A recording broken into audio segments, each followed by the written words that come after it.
and they don't bog us down in the organization. The cute anarchists. And the less cute anarchists, too.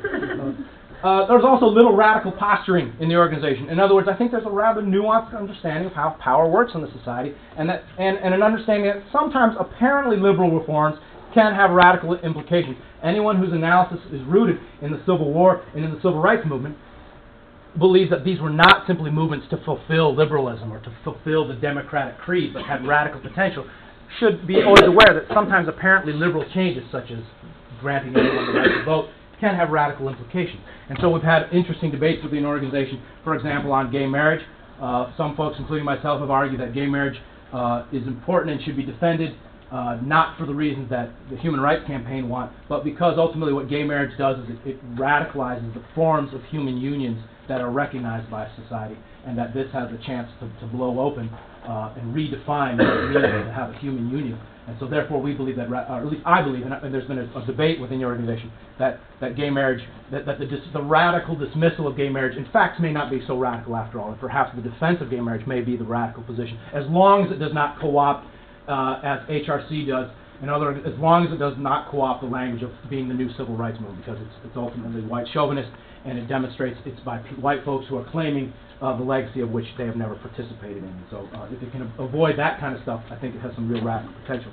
There's also been an interesting stuff on some members' take on the function of elections. The typical anarchist debate is to vote or not to vote, right? And the usual answer is not to vote. And people who argue to vote, such as our comrades over here, Chris, is usually dragged through the mud. I think actually Chris is wrong on this question, but not for the typical anarchist reasons that you're not supposed to vote, but because of arguments made by comrades in our organization that the function of getting people to vote is not to vote in or out a politician, but to organize, to get people together into a constituency. The function, when Bob Boses and James Foreman are in the South registering people to vote, they are trying to organize a constituency, a collectivity of people to exercise their power.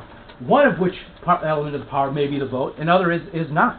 And so this debate to vote or not seems to me to be a facile, unimportant debate. But the question is, how do you get people collectively to organize and to struggle? Of which, right to vote, for example, the right to disfranchise felons in Florida who are overwhelmingly black, becomes not a liberal charade, but in fact a real concrete political struggle against the wages of whiteness that maintain this society. Yeah. So these kinds of debates that take place within the organization, the argument, and it's pretty much taken for granted, for example, that things like reparations are far more radical than all of the Earth Liberation Front's activities combined. And I think that's generally taken as well, that's my argument, and I haven't heard anyone argue against me in the organization. So we're willing to think outside the boundaries of the traditional left, I think. And frankly, it consists of some of the most interesting, dynamic, and smart and committed revolutionaries I know of, which I'm probably the worst representative of it. So why am I speaking here? Its weaknesses. We're fragile. We move slowly. Our security culture is weak. We lack an international analysis. We have no analysis of how the world functions. We have an analysis of how the United States functions. But the world, we're much less better. So let me just conclude with what I think what revolution means here in the 21st century, and throw out a challenge to you all. First of all, look, we are potentially entering into a new phase of capitalism, globalization, international political institutions, like the EU, WTO, etc. The decline of state-sponsored colonialism, the decline of state-sponsored segregation and apartheid, with the exception of Northern Ireland and Israel, of course. But yet even as racial discrimination persists throughout the globe, the collapse of communism as an alternative ideal to liberal capitalism and its replacement not by a liberatory ideology, but by religious fundamentalism. I think this means we have at least three key issues for revolutionary strategy in the 21st century. And the first one is this a new global conflict? If the global conflict now is no longer the Cold War liberalism versus communism, capitalism versus communism, what it seems now is what we have is liberal capitalism versus capitalist fundamentalism. And if this is the new conflict, where does the left find itself? How does those wanting a free society carve themselves out when the left is not even one of the ideological poles? At least the left could appeal to say, actually existing socialism existed. But you can't even make that appeal now. unless you want to argue that the Nepalese communist movement or something is the new society, which I hope no one wants to make that argument. The other key issue we face is the fact and existence of racial oppression without the state in the United States. Now, the existence of racial oppression without the state involvement in places like Brazil, if you take Brazil, for example, Brazil has long had a society in which whites are at the top, black folks are on the bottom, but they have a variety of intermediate racial categories that really reflect class distinctions more than racial ones, if anything. But what happens is you still get white folks at top, black folks at the bottom, but there's never been mass movements against this kind of segregation in Brazil because, some folks argue, the state never actively enforced racial oppression in terms of segregation or apartheid. So now that the United States has adopted an officially colorblind ideology, which we all know is bogus, but the fact that the state does not officially defend the advantages of whites, does that mean it's going to be difficult to organize movements for racial justice in the same way that Brazil has had difficulties organizing movements for racial justice throughout its history? And then thirdly, I think we need to think about the status of women in this new global configuration and their specific role in resisting it. I think the proletarianization of the third world is largely a gendered proletarianization. Who's working in these factories? It's young single women. And it's not married family men like it was in Europe. What does that mean? I think we need to think about that. So, what I think we revolutionaries need to do is to keep looking for the potential crises in the U.S. and the international world order and seek to make those crises worse. We should look for potentially revolutionary constituencies and seek to learn from them, to work from them. Indigenous movements in Latin America, women industrial workers in industrial nations like China, India, Southeast Asia. Work with what philosopher Hannah Arendt calls superfluous peoples. African Americans, Palestinians, Kurds, the Romani, migrant labor. People have no official role in this economy and therefore have to make their living on the outskirts of it, but also have revolutionary potential. We need to talk to each other in a disciplined manner to figure this shit out, to test new forms of resistance to capitalism, to develop new strategies. So let me throw a challenge to you all. I'm one of the persons who has never lived in San Francisco, but has always wanted to live in San Francisco, and because of my own. Because I don't know how you all do it. Someday I want you all to tell me how you afford to live in this town. So because it's so goddamn expensive, and because I'm a chicken shooter, can't move all my shit out and to get a job in a bakery like many of y'all did or something. I lack that courage. I've never lived here, but it's always inspired me. I've always wanted to live here, and there are more radicals per square mile in this chunk of earth than anywhere else in the United States. And yet, may I suggest, this is among the most dysfunctional radical milieus in the United States. In other words, so many goddamn radical smart people can't get a fucking thing done. I'm from Phoenix, people, and I put together a goddamn revolutionary organization and a fucking cop watch. If I can organize something in Phoenix, you all should be able to organize something in Oakland and San Francisco and in Berkeley and Emeryville or wherever y'all are forced to live nowadays. God damn it anyway. So I want to just conclude by asking you, what would it take to build, it doesn't have to be Ruckus, I don't give a damn about that. What would it take to build a functioning, stable, cadre organization that could pose a threat to the powers that be in the Bay Area and the world? And I challenge you all to answer that question. Thank you.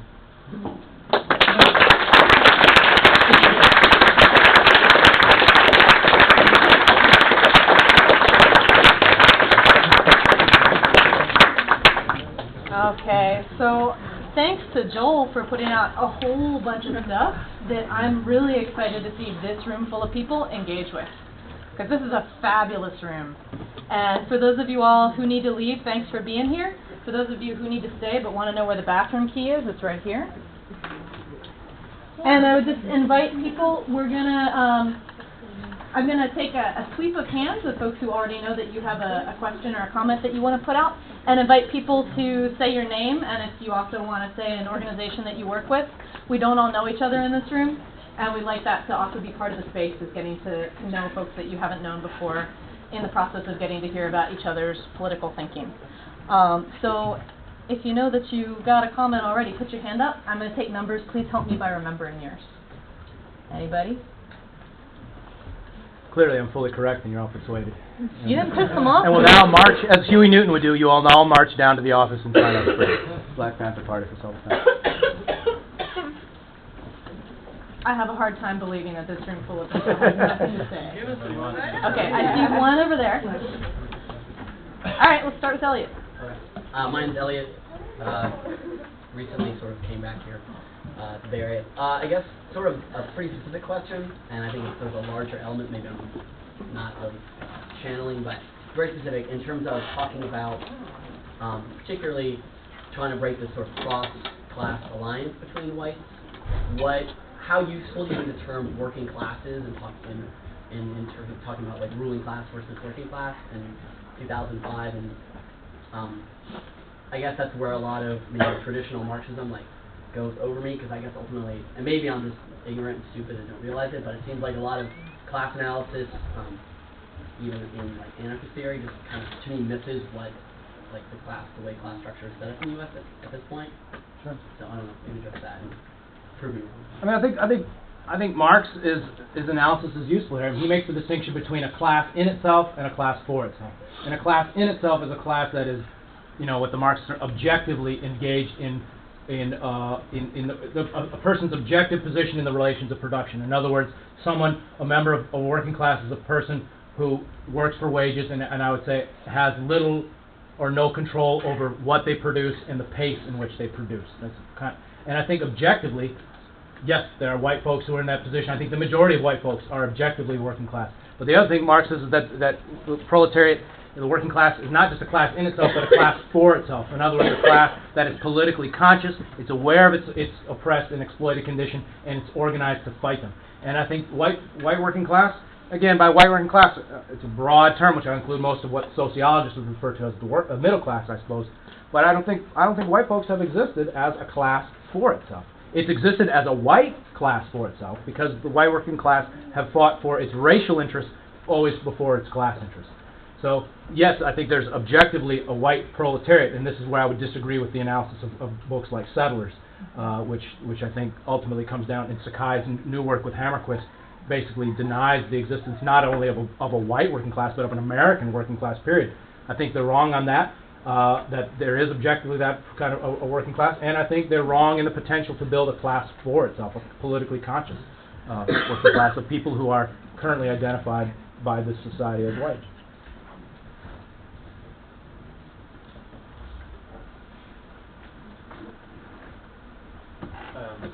A lot of what you were talking about was really, you mentioned C.L.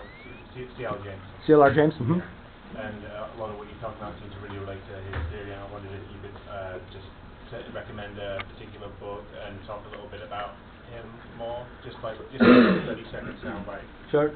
C.L.R. James was a revolutionary from Trinidad, and he lived in London for many years and reported on like cricket, for example. He's a cricket reporter, and he's also lived in the United States for many years, and he was kicked out in the 1950 approximately, and then came back in the 70s. And he had an organization. He was originally in the Socialist Workers' Party, broke off and formed a splinter group called the Johnson Forrest Tendency, which were pseudonyms for James and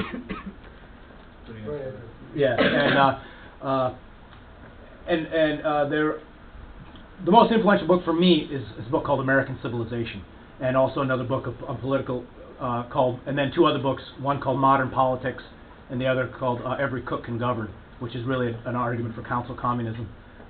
But and those aren't the most famous books. The Black Jacobins is his most famous book, for example. But really, for me, American Civilization and Every Cook Can Govern and Modern Politics are the most influential. Because those, he's really talking to revolutionaries, especially in Modern Politics and Every Cook Can Govern. And he's talking directly to the working class. Modern Politics is a series of lectures he gave to ordinary working folks in the Caribbean.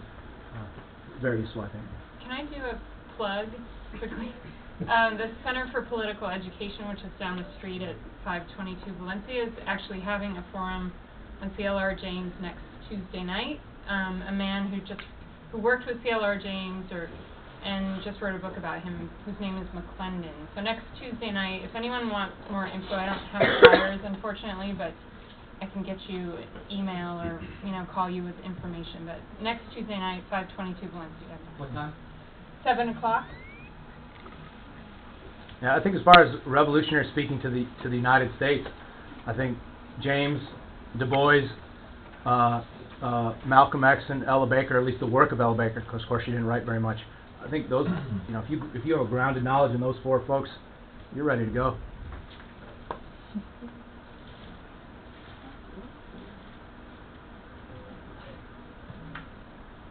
What are folks thinking? This is a discussion space. I got a question. Yeah. You made a distinction between multiracial and non-racial. I was wondering if you could talk a little bit about that. I don't have any desire to tell people how to identify themselves, but racially or otherwise. But to me, a multiracial organization, the term multiracial presumes the existence of races. And to me, races don't exist biologically, they exist as a result of political systems, which have defined some people as privileged and some people as outside the boundaries of full humanity. And who occupies this position of full human and full citizen and anti-citizen has, in terms of their ethnicity or where they're from geographically, has changed throughout the time. The Irish were down at this level at one point and then joined. The way the Jews were down at one point and then joined. I think the archetype, the epitome in the United States, the archetype of the not white, as I call in my book, The Abolition of White Democracy, back there. I think the archetype has, due to slavery and segregation, has been African Americans and to an extent Native Americans. But I think a variety of groups have filled that position. To me, a multiracial presumes the existence of races when I think races are a product of politics and struggle, not the product of geography or ancestry or anything like that. And so by a non-racial organization, I mean an organization in which people identify, they may identify according to their national or ethnic affiliation, and I think that's excellent, as long as it's not a white affiliation. It speaks to me to about a non-racial, meaning the destruction of the racial order that I think the multiracial concept doesn't necessarily presume, especially in its more liberal uses, but I think sometimes even in the radical ones as well. I saw Andrea and then Ian. I'm curious in terms of the strategic politics that you talk a lot about for all of these, and especially now with Bring the Ruckus, about why the work is well, I don't hear a whole lot, and I'm curious what you think about this, that's looking at specific day-to-day basic needs social service type work that is not just providing a service, but that would be doing empowerment of more of the masses and revolutionary in terms of like building political consciousness and leadership development and the ability to become revolutionary. That's a good question. Let me put it as polemically as possible just for the purposes of debate. But I think that a lot of that work is not revolutionary. And I think that when I look at something like the Muslim Brotherhood, when it provides basic services, such as education in schools and things like that, I would consider that social service work put in a revolutionary cause, because the whole function of that is to develop a revolutionary challenge to the state, in this case the Egyptian state, right? And I think that when the Black Panthers did their free breakfast programs, for example, it was in the context of developing an organization, a fighting organization that would take on the state. But when people do social service work, that is the work, social service work, and that with the assumption that revolutionary change will emanate from that, I'm skeptical of that. And so it should be in the context of a strategy to blow this society apart, which the Muslim Brotherhood had and has, which the Panthers had, in which a lot of work that passes as radical activism by folks I know, I don't think has today. But is that strategically part of the discussion for Bring the Ruckus, to do the work that is, I'm not talking like let's just give people, like let's just get public education funded or something, right. But is that part of the debate of the strategy for Bring the Ruckus? Sure. To do the work that would be revolutionary, but is engaging with the masses in that way? Sure. I mean, the Grassroots Prison Campaign, the first goal in the Grassroots Prison Campaign is what the slogan is, to open the books. In other words, to open the books of the list of those who on the parole list. Am I getting the list right?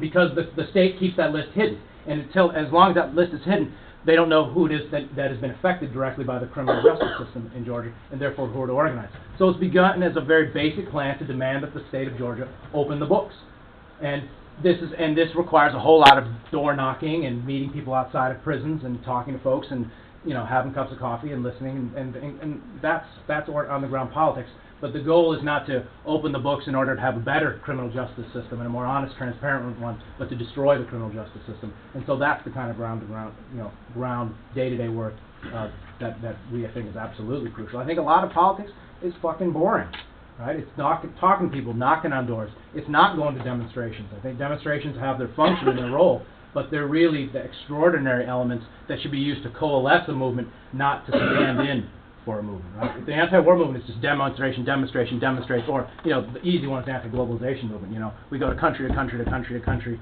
and protest and stink things up and eat food out of buckets, and then we don't do anything else. It's not useful. Okay, Ian. Hey, I'm Ian. I just wondered what Bring the Ruckus' relationship, I mean, this is a random question, but to another federation, NEFAC? Mm-hmm. Or like, when the statement, I believe, was being written, NEFAC is already in existence, and what are the things you like about NEFAC, what would change, and is there any camaraderie? Sure. It's a good question. NEFAC is the Northeastern Federation of Anarchist Collectives. Communist. Thank you. We've had comradely relations with NEFAC. If you check our website, agitatorindex.org, it's on the handout. We have an exchange with NEFAC in there, and they published it in a very comradely exchange in their paper. I think essentially that NEFAC comes from kind of the old early 20s, 30s version of anarchism that was very class struggle oriented, very organization. I think they're influenced by the platformists and stuff. That's the best kind of anarchism there is out there, I think, in that milieu. But they have, as an organization, I won't speak for individual members, but as an organization, they have a terrible analysis of race. I think, frankly, I think they believe that race is simply a function of the bosses dividing the workers. And let's be honest. Think like a boss. If you're a boss and you have an option of paying, and you're paying one group of workers $2 an hour and another group of workers $1 an hour, think like a boss. What's the problem here? The problem is that you're paying one group of workers more to do the same goddamn work that the other group of workers. The rational capitalist wants to pay everyone $1 a day. And for some reason they're willing to pay white workers more, they're willing to make extra bathrooms and extra drinking fountains. Who's insisting on that? The white working class. And so NEFAC has no analysis of white work. Well, yeah, I believe that NEFAC lacks an analysis of that the motor of white supremacy is not the ruling class. Essentially, it's the working class, and the ruling class is like, hey, if it keeps my factories working smooth, I'll pay for an extra bathroom. And NEFAC lacks that analysis, I believe. Jason? Yeah. So I had a question based on some of the work that you identified that was prioritized by Ruckus.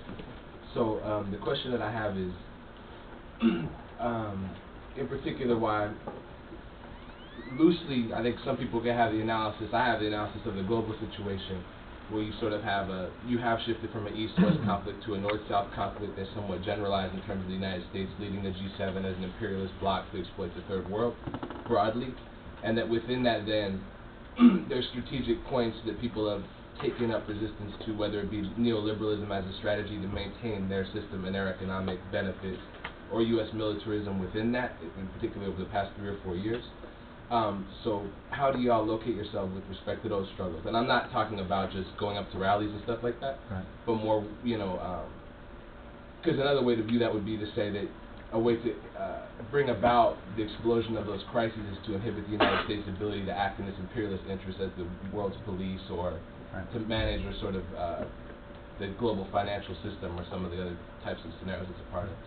I think this is you've touched on one of the weaknesses of Ruckus is that we lack a coherent international analysis of the international situation and the U.S.'s role within it. There's a debate going on within it, and we're hoping to work something out. I mean, I think, frankly, the debate begins with, is this an imperialist system, or is it still imperialism or not, and how is it functioning? So that's the debate, and it's begun. What will it mean in terms of, I think what it'll mean in political work is that in order to destroy, let's call it imperialist for now, to destroy the imperialist role the U.S. plays in the world requires destroying the United States, and as we know it, and that requires doing the work here in the U.S. And so again, I think the work still is a struggle, is still focused on domestic, and that finding the weak spots in the American system will prevent the ability of the United States to carry out its heinous role in the rest of the world. So I believe that an international analysis will probably not change the work that is focused, because the work is by destroying the prison system, we enable other countries the ability to destroy their prison systems as well. In the back.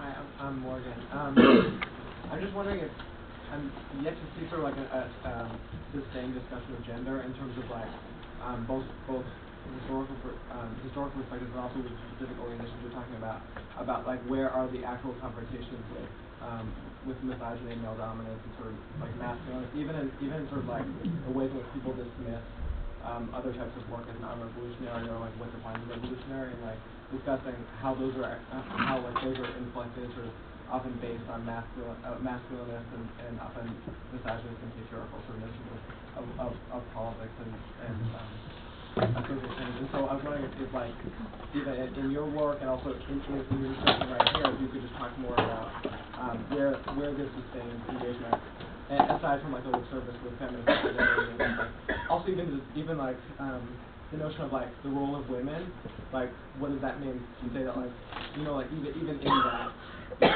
maybe how patriarchy is embedded in that, like talking about the role of women. I'll answer the question two ways. One is, I think feminist politics is applicable to the internal structure of an organization and how an internal structure, who has leadership in the organization, how debates are carried out, etc. And in that, I think Ruckus is influenced strongly by feminist politics, and that we make sure that the leadership, there's a gender balance within the leadership of the organization, and that in committees, etc. And that there's a commitment to a feminist forms of debate and dialogue that are consistent with feminist praxis. And I think we're relatively I think we're relatively successful.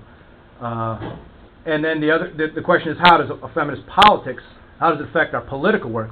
Well, I think Ruckus feminist politics come essentially out of the black radical feminist tradition of say, Bell Hooks or Patricia Collins or Cheryl Harris and stuff like that, who argue that, especially in their analysis of intersectionality, how do various forms of oppression work? They say, let's be clear, how does gender function in the United States? Well, gender, is that every form of power, including patriarchy, has been inflected by white supremacy in the United States. I mean, can you imagine a society moving from defining the line of descent from patriarchy to the design of the male to the female? Well, America does that because the offspring of the slave must be a slave. So now one's racial status, one's social status derives from that of the mother rather than that of the father. In other words, white supremacy is so central to the United States, they're even willing to challenge ancient form patriarchal structures. And so I think any analysis of the status of women and of feminist politics needs to recognize that. To the point where folks like Hortense Spiller says, does the black community have a gender? Does gender differentiation even exist in the black community, given given the social death of the denial of any relationships of kinship, in which the normal patriarchal family is, here's a relationship of kinship from the father to the son, etc., etc. That structure, that basic patriarchal structure, has been essentially destroyed for the black community, according to Spillers. And so, based on that analysis, we argue that a feminist politics has to take place within this analysis of white supremacy, and that therefore work that is typically defined as feminist may not be the place we want to focus our strategic energies, and struggles that don't appear to be obviously feminist may actually have feminist implications. So, for example, our struggle to organize the 1% of the prison population means de facto we are struggling to organize women, because it's important to recognize that women are the number one growing prison population, but it's also important to keep in mind that the vast majority of people in prison are men, which leaves women the job of sustaining their families. And so therefore, to organize a grassroots prison campaign means to organize women. And this becomes a feminist politics in a way that's not typically recognized as feminist. And so, yeah.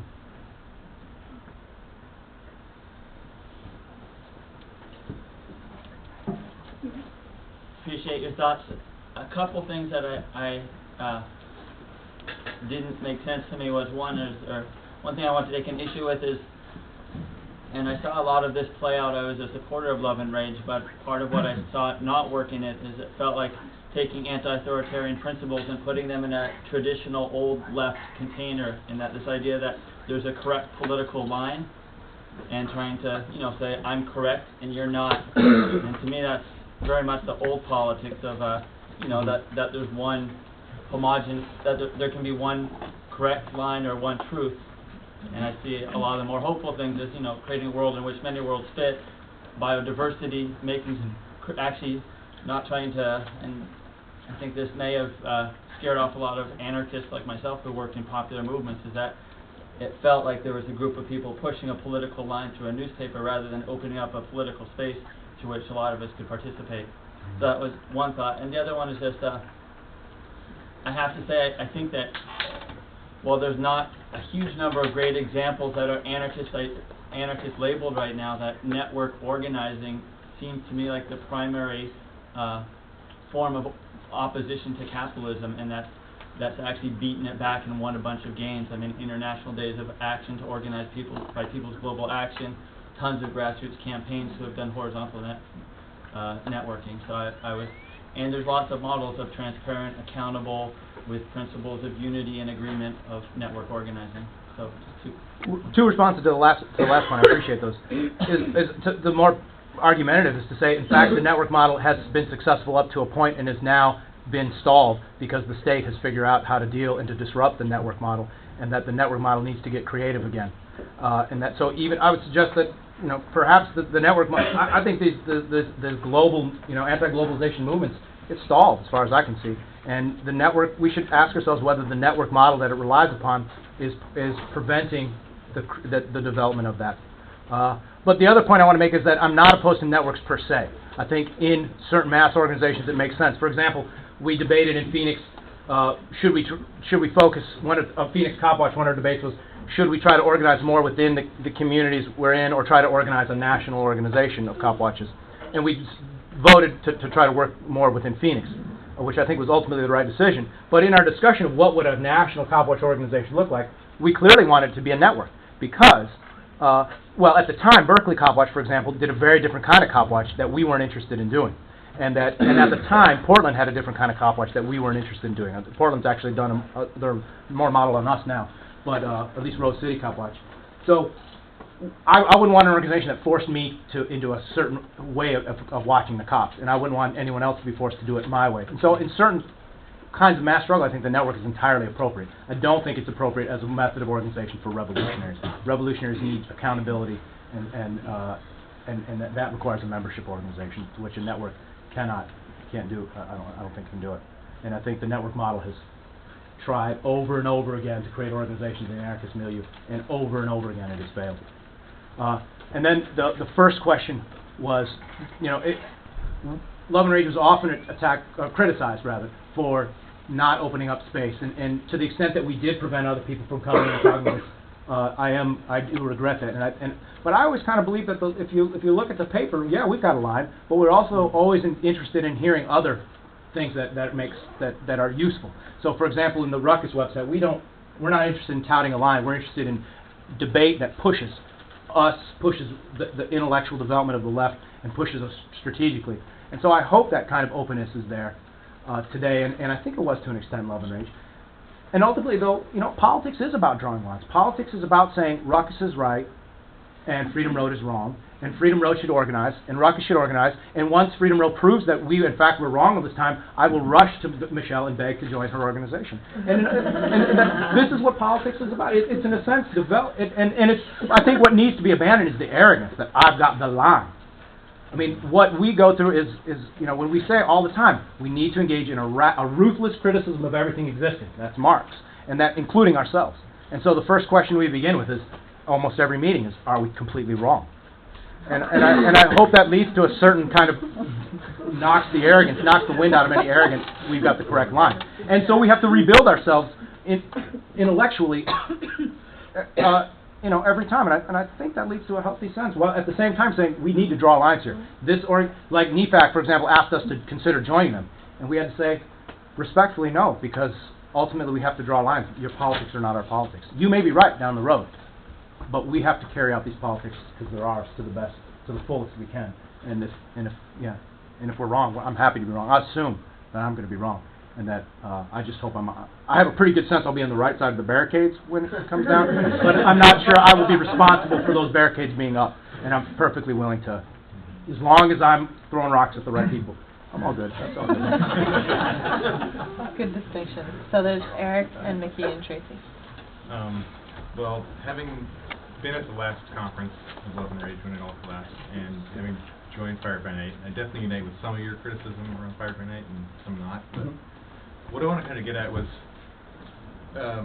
throughout your whole presentation, you're talking about cadre and leadership, and it seemed like you're kind of dancing between a couple of different things. You said that the purpose of the cadre organization is to provide leadership in mass struggles, and to help affect the struggle, but also not really to provide leadership. Not to assume leadership. Not to assume leadership. And so there's that question of providing leadership and assuming leadership, and what's the connection there. And it also seems like with Bring the Ruckus that there's, you want to have this kind of organizational integrity. Like, you're not going to join this, you are going to have a politics, but that, people are free to, kind of openly disagree with the politics as well, publicly. And kind of like, where is the line between organizational integrity and becoming a network? Is it just that someone becomes a member and pays dues, or... Sure. And so I guess I just want some clarity, because it seems like you're going back and forth between two different concepts. Well, in a sense, we are going back and forth because we are trying to create a different, more appropriate kind of organization. Whereas it's not simply that members pay dues; it's that they have there's expectations of work that they're going to do, and if they don't do the work, they're called on it. As an organization, I can't bend their pinkies back if they don't do the work or something, but they can be kicked out of the organization. And that's about the best kind of accountability I think we can hope for, and that kind of accountability is within an organization. So it does come with expectations of work, and if you don't do that work, you shouldn't be in the organization. And the expectations include work within the organization, participating in the editing the website, editing the discussion bulletin, being on the coordinating committee, but also means doing work outside of doing actual political work. Those are the expectations. If you're not doing those, then you're called to the mat, and I think that's what accountability. In terms of the question of leadership,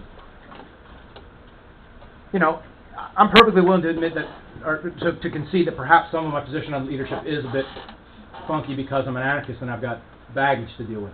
But from my understanding, leadership, especially studying organizations like SNCC, is that leadership comes from doing the work and from being respected for doing the work and not from assuming it. And so that would someone like a Bob Moses or a James Foreman or a Fannie Lou Hamer become leaders, it's because they deserve that role of leadership and people look to them and respect them, and that they act out that leadership within a democratic structure to the extent possible.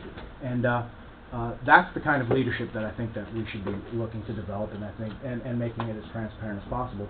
And I think is possible. And I don't think the fact, in other words, I don't think the fact that I have read a bunch of books and that I've developed a coherent political line gives me a free pass to lead Copwatch or to lead whatever work I'm in.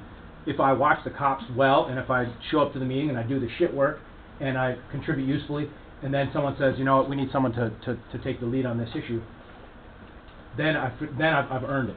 I've walked the talk, and that's the kind of leadership I think that should be developed. Thank you. My name's Mickey. I belonged to a cadre organization for many years, a small anti-imperialist organization called Prairie Fire Organizing Committee. And one of the things that I think was very important to being able to say that I was in an organization for 25 years was the whole question of, I'm thinking about the building of revolutionaries. It was the question of community and building internal to the structure of the organization institutions that allowed women to participate fully, that dealt with questions of child rearing, that dealt with questions of development that weren't just intellectual development, questions of a women's caucus, whatever. I just would invite you to talk some about the experience of the organizations you're talking about in terms of that aspect of cadre building. Yeah, and much respect for 25 years in Prairie Fire. Love and Rage was just starting to address this question. Love and Rage was an organization of 20-somethings primarily, with a few older folks who were in former organizations like the Revolutionary Socialist League that converted to anarchism. So it was an organization of 20-something and therefore had 20-something concerns. Do politics, work a shitty job, do politics till you're burned out, drink a lot of beer. And that was does it sound familiar? That was the milieu we were from, and all of a sudden some of us were pushing 30 and turning 30, and we began to ask ourselves questions: what does it mean to be an organization with 30-somes?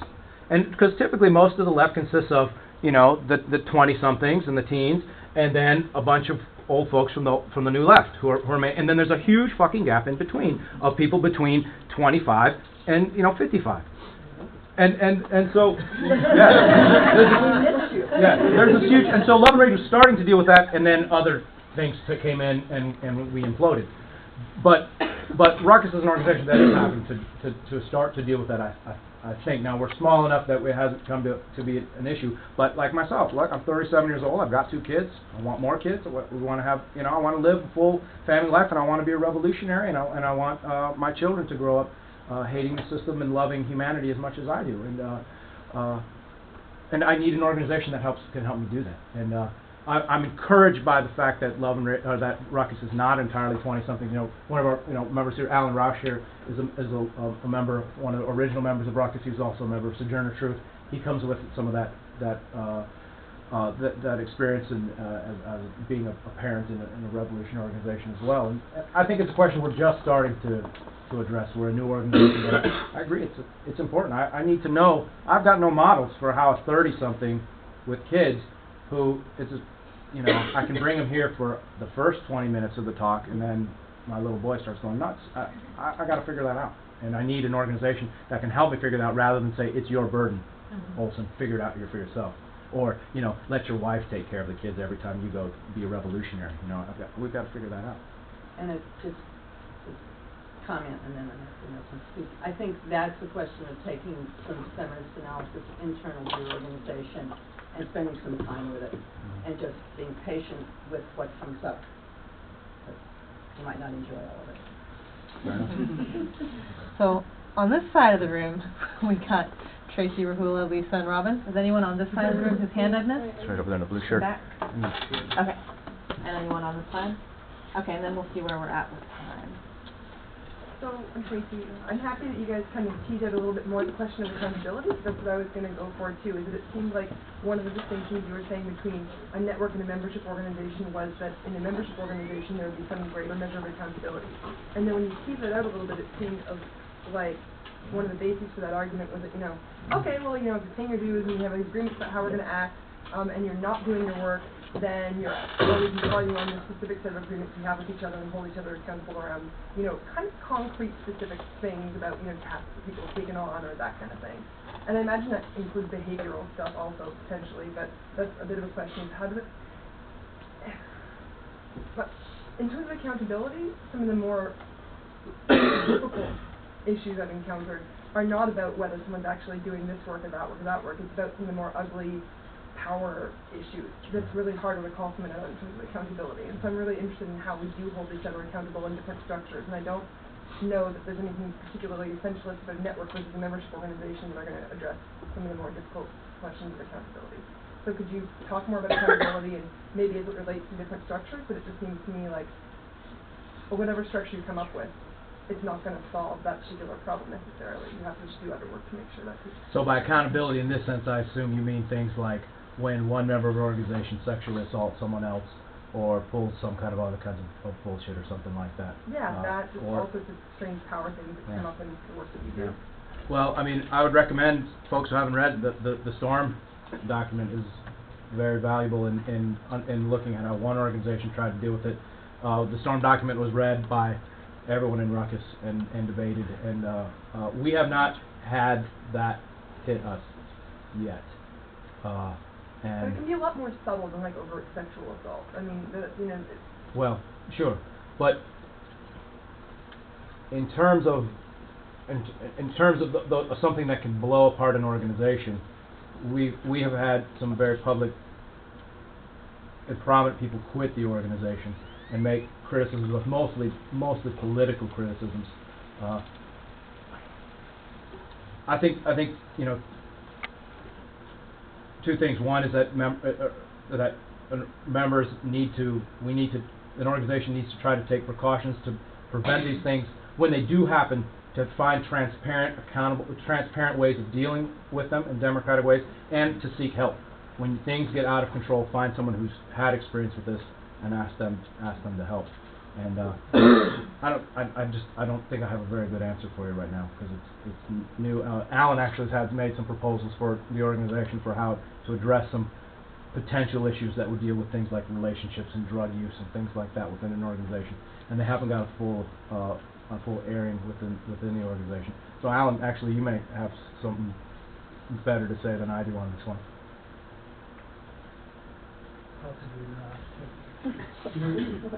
I'm sorry if I'm letting go here. The person who asked about the working class, I'm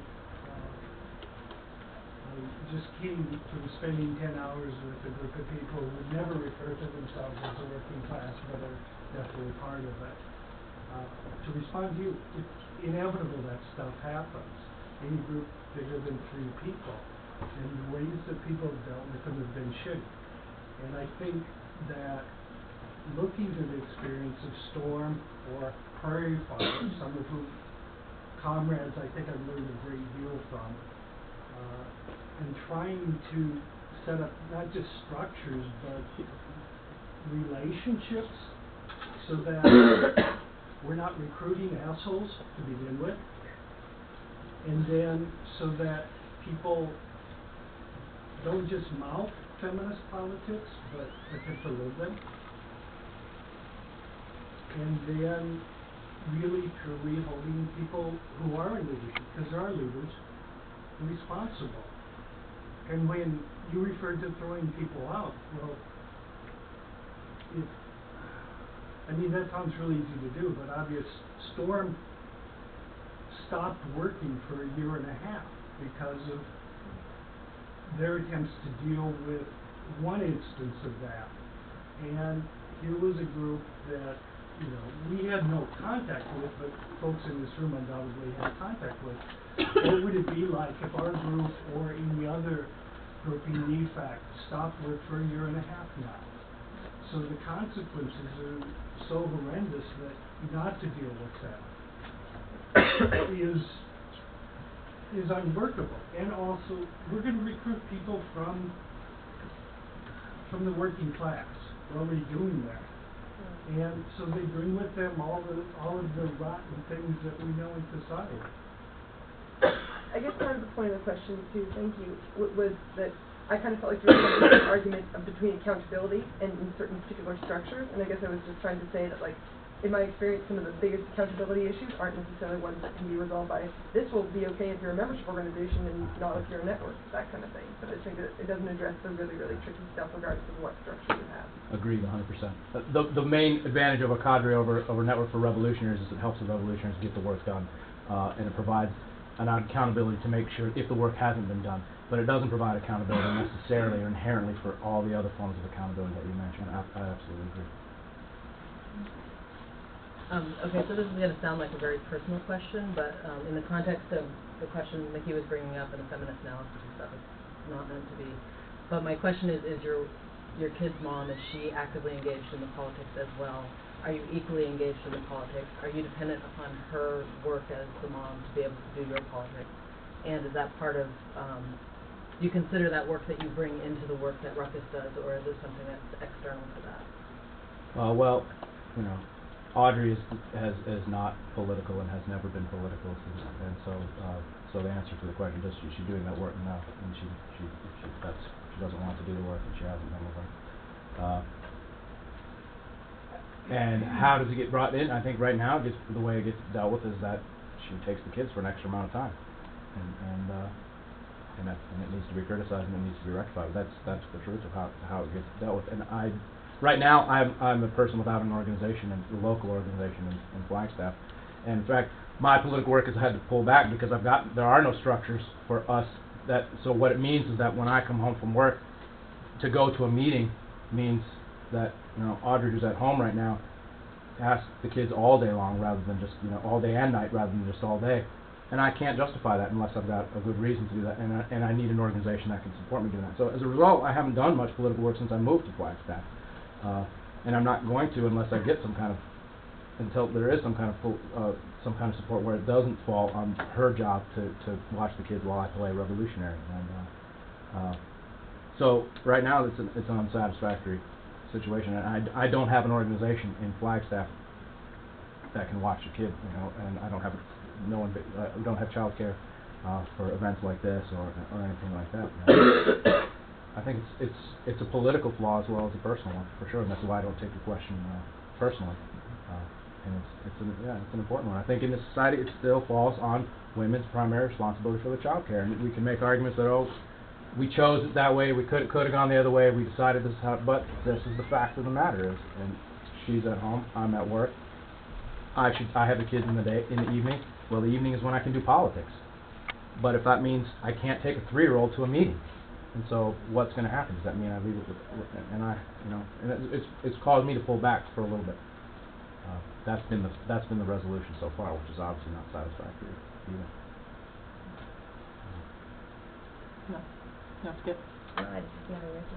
Oh, Nudge, nudge. I'm sure.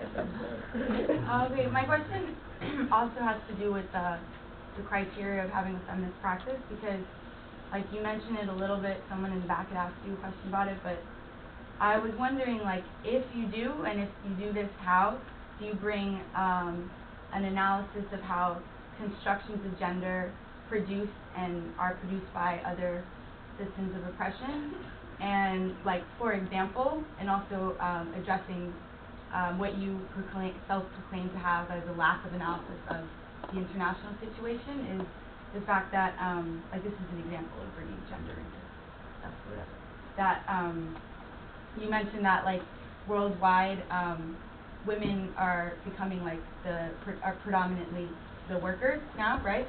But from what I understand is that it's not just that women are doing more paid work, but labor as a whole has become feminized in the sense that there's lower wages, longer hours, more patriarchal forms of control, and all of this is justified through, like, patriarchal conception. And so I was wondering, because for me, like, your answer and other people's answers in Bring the Ruckus, in regards to your feminist practice, I feel like I'm not satisfied. Fair enough. So I was wondering if you could elaborate. Well, let me pose it as a polemical challenge. I think feminist politics, as they exist, have been insufficient in devising a revolutionary practice, and that the fact of the feminization of labor, which is a fact, and I agree with you on, I've yet to see develop a revolutionary strategy to abolish that condition. And so that's the challenge. That's what we're looking for, and that's what we are debating. And the other thing, put it polemically, is that we're having good debate within Ruckus internally over this question: is what is a feminist practice? What counts as feminist work? And part of our conclusion is that a lot of what counts as feminist work is not what counts as feminist work in the larger. In traditional feminist work, it's not necessarily focused on abortion or something like that. It's focused on what ways is doing anti-prison work feminist political work, and the conclusion is due to the feminization of labor, due to the responsibility of women to raise children every day, but especially when the spouse or when the father is in prison, that becomes feminist work. And so the two polemical things is that I haven't seen the feminist strategies developed that have been I haven't seen them developed in ways that Ruckus can say, wow, we really need to consider this, because I haven't seen them developed. And secondly, we believe we are working towards trying to develop this kind of practice in ways that don't look feminist in the typical ways of political activism. But I think, I'm convinced in the debates from members that it does, in fact, reflect the feminist practice to organize the families of prisoners, for example, is feminist work. I mean, I guess I was more interested in the theory side of the in what sense, like, do you bring an analysis of gender into your theory on white supremacy, or your theory of revolution or lack of revolution in the United States, et cetera? I think that feminism in the United States as a movement has been fundamentally corrupted by whiteness, and that at least the first and the second wave of feminism were more interested in organizing as white women than as women. And the result has been, and this is again not every tendency, I think like Lucy Stone, Abby Kelly and stuff in the first wave were better at this than others. I think they essentially they sacrificed, they wanted gender unity, but they wanted racial unity first. And so much of the feminist movement has that's the critique, is that just our critique of the white working class has been they'd rather be white than working class. Many white feminists would rather be white than feminists. And so when we look to a feminist tradition that inspires us, we look to some of the more, or at least I personally look to some of the more radical, consistently feminist movements in the abolitionist movement, again, an Abby Kelly or a Lucy Stone, but also to the black radical feminist tradition, starting with a Sojourner Truth and a Anna Cooper, to a Hortense Spillers and a Collins and stuff. And so I would root our politics in the black feminist tradition, in which we are, I think, as an organization, relatively familiar with and engaged in intellectually. So we could go further on this, but we're going to take one last question before we close out.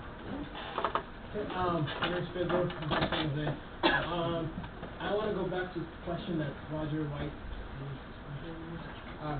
brought some time ago about multiracial and what's the other term you use? Non-racial. Non-racial. Because I think whiteness cannot be abolished on like a small level.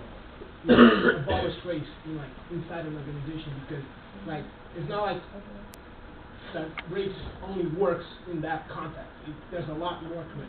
There's a lot more to like where it comes from, the background and everything. And I feel like if you say non-racial, and that might be semantics, but so I want to if you say like non-racial as like abolishing race, you are perpetuating white supremacy. Because if white supremacy is not challenged by people that are not white, saying in asserting their autonomy and their individuality and their specific struggles inside, it just perpetuates itself.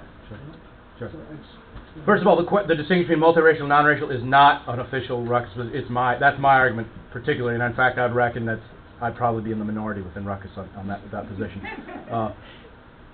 But when I say race, I need to be more specific and talk about racial oppression. I mean, what Du Bois says is that race is a product of outer pressure and internal cohesion. And when I talk about racial oppression, I mean definitely more of a form of external pressure. In other words, a system of white supremacy that grants whites an advantage over all those defined as not white. And when I want a non-racial, or I want that blown apart. But race is the other half of race is the internal cohesion. In other words, the creation of communities and forms of solidarity by people who have been racially oppressed. I in no way want to eliminate that. I think that the source of any kind of radical revolutionary potential in the United States has come from that sense of racial consciousness and racial unity. And to me, that's far more important historically in the United States than any kind of proletarian unity or working class unity. So I by no means, when I talk about a non-racial organization, mean a colorblind organization, or an organization that want to eliminate or that kind of consciousness in the form of a Malcolm X or a Stephen Biko or something. I think a racial consciousness among the racially subordinated is vital to revolutionary movement. So, if that's what we mean by multiracial, I'm fine with that. In other words, a revolutionary black tradition, a revolutionary red tradition, a revolutionary brown tradition. If those constitute multiracial, I'm fine with. I have no problem with that. But if then the problem then becomes what do you do with the white folks? And my argument is always that the white folks do not get to organize on a racial basis, and should not, because every time whites have organized on a racial basis, it's been problems.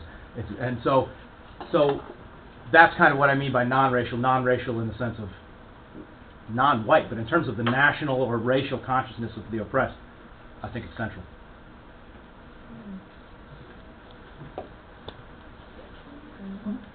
Yeah. So, unfortunately, it's time for this particular piece of the conversation tonight to end. But particularly for those of us who live here and who work together or see each other or want to be working more together, this is obviously a conversation in process because it is part of our protracted long-term struggle that we're all engaged in. And I want to appreciate folks for what you brought into the space tonight, creating spaces to be coming together to draw lessons from history and our recent history, drawing lessons from the concrete organizing work that folks from our generation and from the generations around us have been involved in, is part of what it means to be coming together to build revolutionary analysis and then test it in praxis, to be building effective revolutionary praxis. And so, tonight, the first time that I got to see Joel speak at a conference, one of the reasons I was really excited to have him here tonight is I very much appreciated him putting out politics in a clear way that made it possible to both agree, disagree, and push further. And I appreciate that being modeled tonight, the range from polemics to highlighting nuances. I find that to be a really useful model.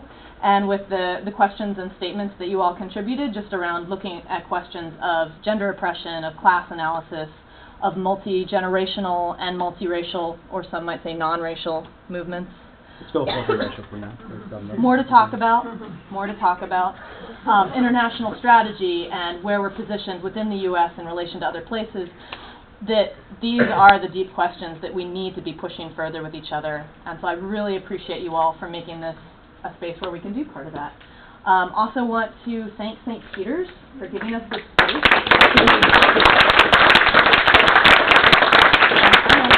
And Josh is going to be passing a hat around for donations towards that. Also to thank Joel for coming all the way and doing the work that you're doing in your life and putting this out for us to struggle with and move further with.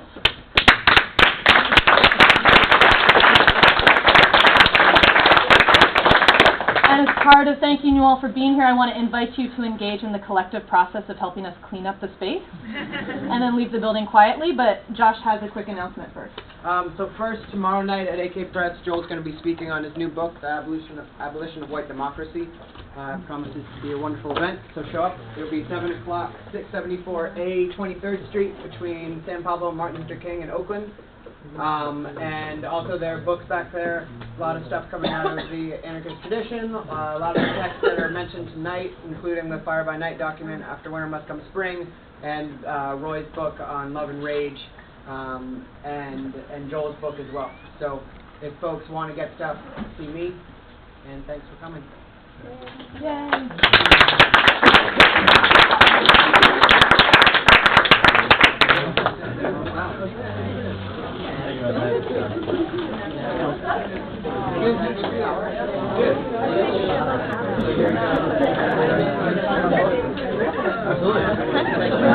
Yeah, I'm through. We came to a class that I taught at Federal College on practice and intrinsic gear, and I'm doing really good. I'm excited. So what are you doing now? Yeah, I know.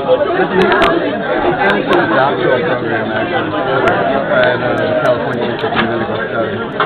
So you've been an inspiration to me. I'm really enjoying the book. Yeah, so I was excited when I saw the book. I was like, I actually know this guy. So I'm going to come check out some of it. I'm really into the book.